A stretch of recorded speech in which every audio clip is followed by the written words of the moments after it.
This podcast is powered by the pros at Paschal Air Plumbing and Electric. Arkansas owned, Arkansas operated. GoPaschal.com. Time to talk with Mike Irwin from Pig Trail Nation. Get a piece of his time every Monday. And Mike, always appreciate talking to you. How you doing? I'm doing good. Back home from a long week in Texas, a long drive down, a long drive back. Weird watching baseball games. I had to listen to Game 2 somewhere between Wichita Falls and the Arkansas State line on ESPN 3 on my phone, just sitting there on the seat with the audio jacked up. Very, very difficult to do that. Well, it was an entertaining series for sure. Pretty sure it's the highest scoring series of the season. And what it tells me here, so, I mean, there's all the issues that I've gotten into already throughout this series or throughout the first hour or so of the show. But they won high-scoring games, and I think that was something that we weren't sure if they could do. You know, been waiting for the bats to wake up. Well, you know what? They've kind of woken up mostly in the last 2 weeks. Yeah, I think that really started with that midweek Texas Tech series. I think they were down big at one point in the fourth inning and came back and won that game 9-8. So this isn't something they haven't done.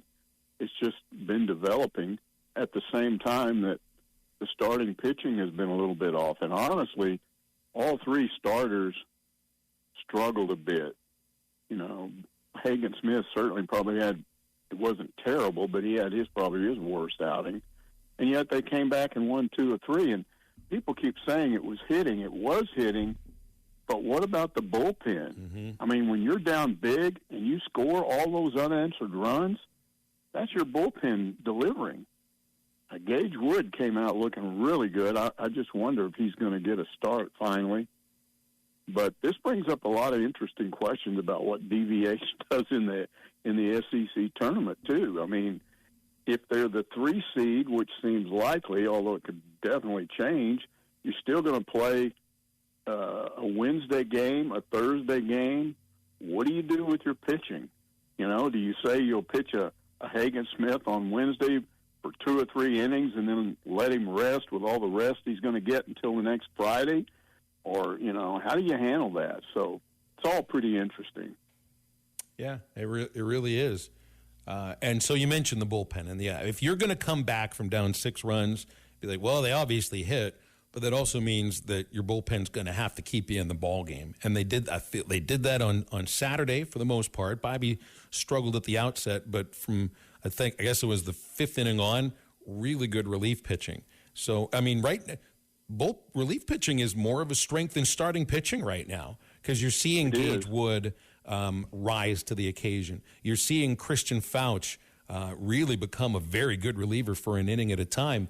McIntyre looks closer to where he was in March. And Gabe Gaeckle, man, I want him to be a starting pitcher next year, but I want Gabe Gaeckle to have the ball in the 8th inning when they have the lead and the 9th inning when they have the lead. You felt pretty comfortable with him once they got that lead and a 3-run lead to boot, and then he's got to go 2 innings. He got a little bit dicey in the 9th, but, I mean, you just have confidence in him. And then even Faraday, a guy that gives me the willies when he comes in the game, he had, I think, at least 1 good inning. So, I mean, all of that looked good. And then somebody was questioning me about why did DVH say that was the biggest win of the year. It was big, but why the biggest? And I think some of it is that, you know, the coming back from behind and the offense clicking. I also think, guys, if they had lost the Mississippi State series at home and then lost to A&M on the road, that's 3 straight series that you lose. You're in danger of dropping below an 8 seed in the NCAA tournament. And then, even if you win at home, you probably have to go on the road for a super. Although if you look at the long history of Arkansas in the NCAA tournament, there have been plenty of years in which they played better on the road in the NCAA tournament than at home. But I would say you'd still want to play at home. Mike, how important is this last series of the season, and what do you hope to see in these last 3 games? Well, you'd like to see I'm interested to see if Dave Van Horn, which he threatened to do last week and didn't do, if he's going to put Gage Wood in a starter in either one of those two positions, and who does he take out? So that's interesting. A&M has stopped hitting lately. They lost 2 games in 2 low-scoring games over the weekend. They had lost to LSU in a couple of low-scoring games, and then if you go all the way back 3 weekends ago, they had the one game they lost to Georgia was a fairly low-scoring game. So have their bats cooled off? And if so, I think that certainly helps Arkansas. You'd like to go up there and win that series. They don't have to. If Hagen Smith wins on Friday night, they've got the West wrapped up. So I think that's your first order of business. But if you could take that series, and then there's any one of a number of scenarios in which you could still win the overall title. I mean, Kentucky still with a 1-game lead over Tennessee and Arkansas. They're in the driver's seat. They're at home against Vandy.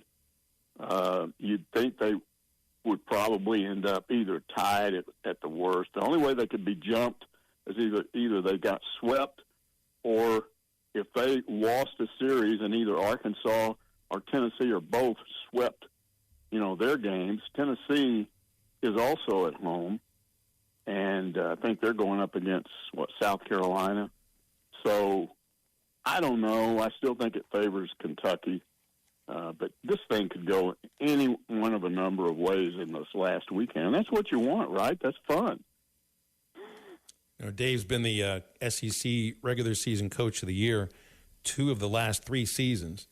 And it was last year because of team ERA that was in the 5s, and they end up finding a way to win a league championship. This year, it's an opposite thing. I mean, you get this pitching staff with the lowest or second lowest ERA in the country, but look at all the different lineups that he's been putting together, and everybody's got an opinion on who should be in right field, who should be in left field, and who should be in center field. And then the way the lineup is constructed, and it almost feels sometimes like you're just like throwing darts at a wall and seeing, where it all lines up. But there's a method to the reason why he's put all of these different lineups together. And I don't have the count of the lineups, but when you look at how many different 1 through 9s there's been, I mean, this has to go down as one of, it's obvious because what are they, 42-10, but it's a totally different thing than he had to do last year, but he could end up being SEC Coach of the Year again.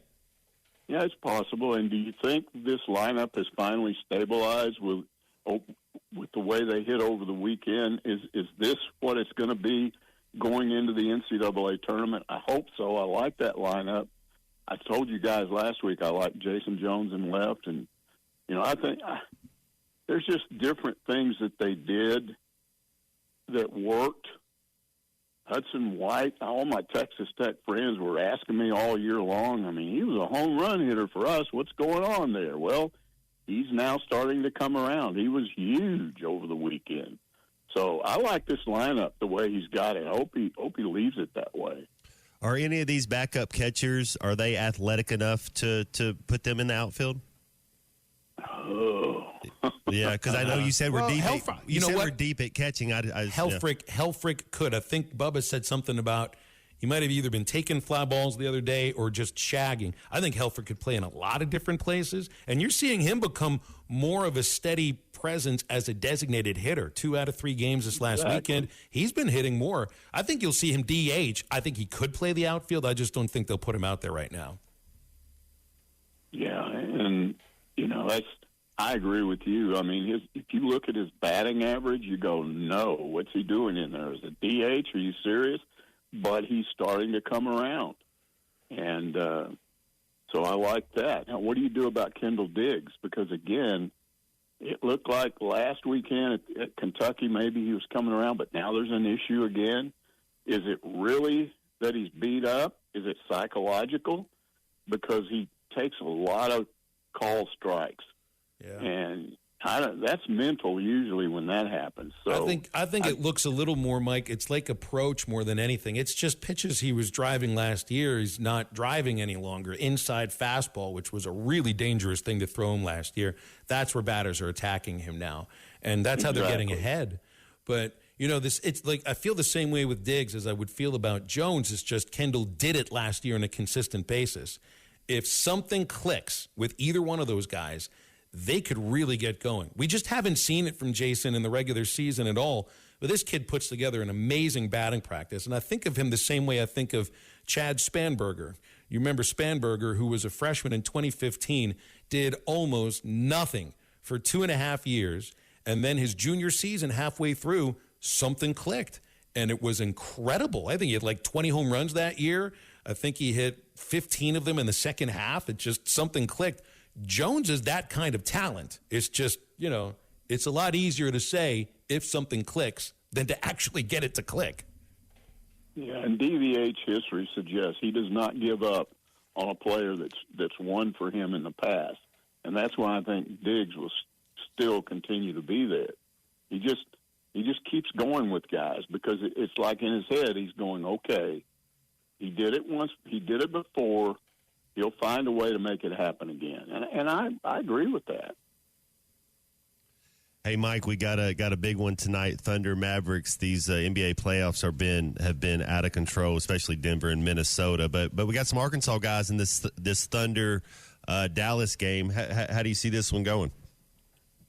Yeah, I'm not a Dallas fan. I'm just not. So, Jalen Williams is one of my favorite all-time Razorbacks. I love that guy, and I know he's not a huge contributor. But I like his smile. I like the way he approaches things.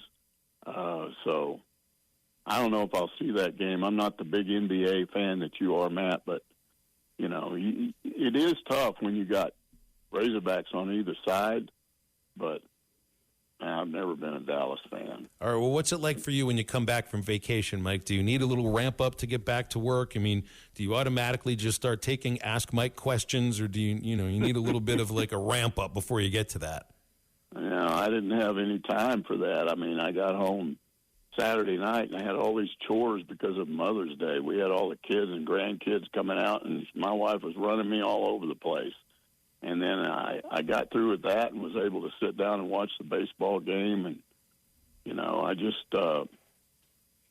then I went right. I started to come in last night, which was the last day of my vacation, and start this Ask Mike stuff. But I went, nah. So I just came in about 8:30 this morning and started in on it. I love it. Nice and easy going. That's well done. Mike, appreciate you, man. Thanks for coming on. We'll talk next week, okay? Okay. Thanks, Mike.